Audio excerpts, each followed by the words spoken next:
Towards life ফাউন্ডেশনের এক নতুন শাখার উদ্বোধন হলো উল্টোডাঙ্গা বিবেকানন্দ ক্লাবে। আর্থিকভাবে পিছিয়ে পড়া শিশুদের শিক্ষিত, সংস্কৃতি মনস্ক এবং আত্মনির্ভর করার উদ্দেশ্যে EIILM এর এই উদ্যোগ।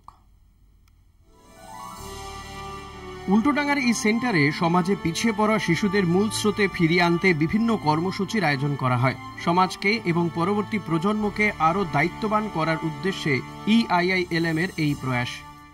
খুব সুন্দর অনুষ্ঠান এবং চক্ষু পরীক্ষা শিবির সঙ্গে সঙ্গে চশমা প্রদান, ছেলে মেয়েদের মধ্যে কিছু বিতরণ ইত্যাদি হয়েছে।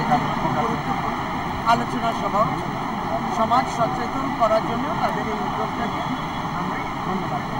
EIILM কলকাতার এক বিশেষ উদ্যোগ এই টুয়ার্ডস লাইফ ফাউন্ডেশন। 2006 সাল থেকে সমাজসেবা, শিশু শিক্ষা এবং সচেতনতামূলক বেশ কিছু গুরুত্বপূর্ণ উদ্যোগ নিয়েছে এই প্রতিষ্ঠান। বিনামূল্যে কম্পিউটার প্রশিক্ষণ, অঙ্ক, স্পোকেন ইংলিশ এবং সাংস্কৃতিক প্রশিক্ষণের মতো পরিষেবা দেওয়া হবে এই সেন্টার থেকে বলে জানায় উদ্যোক্তারা। আমরা 2006 সাল থেকে করে যাচ্ছি।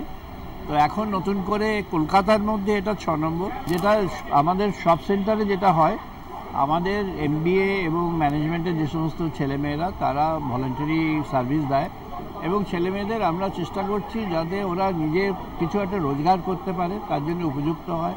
সেই জন্যই টুয়ার্ডস লাইফ ফাউন্ডেশন অর্থাৎ জীবনে প্রতিষ্ঠিত করবার প্রয়াস। এলাকাবাসীদের জন্য বিনামূল্যে চক্ষু পরীক্ষার শিবিরের ব্যবস্থাও করা হয় এই দিনের অনুষ্ঠানে।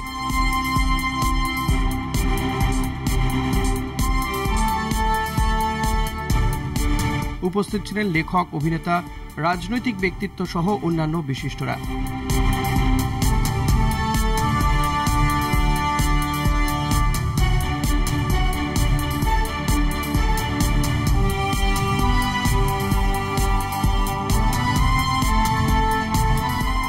ক্যামেরায় আনন্দ চক্রবর্তীর সঙ্গে রমিত বন্দ্যোপাধ্যায়, কলকাতা টিভি।